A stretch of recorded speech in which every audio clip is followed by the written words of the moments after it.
धुलिया के साबिक MLA doctor Farooq Shah ने एआईएमआईएम को खैरबाद कह दिया है। अजीत पवार की राष्ट्रवादी में शमूलियत इख्तियार कर ली है। शहर धुलिया से आज एक अहम सियासी खबर सामने आई है।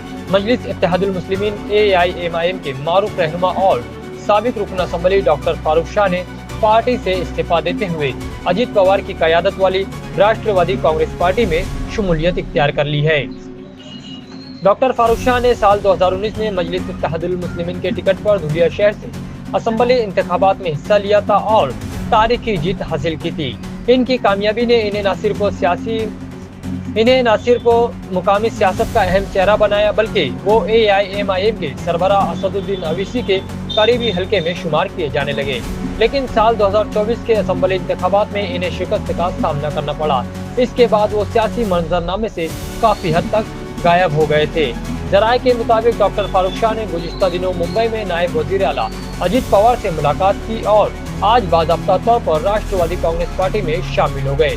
पार्टी के सीनियर रहनुमाओं की मौजूदगी में फारूक शाह ने नया सियासी सफर शुरू करने का ऐलान किया। शमूलियत के बाद फारूक शाह ने मीडिया से मुख्तसर बातचीत में कहा कि वो अब एक नए अज़्म के साथ आवाम की खिदमत करेंगे और धुलिया की तरक्की को अपनी तरजीह बनाएंगे। उन्होंने ये भी इंदिया दिया कि आने वाले बल्दियाती और असम्बली इंतखाबात में वो सरगर्मी से हिस्सा लेंगे।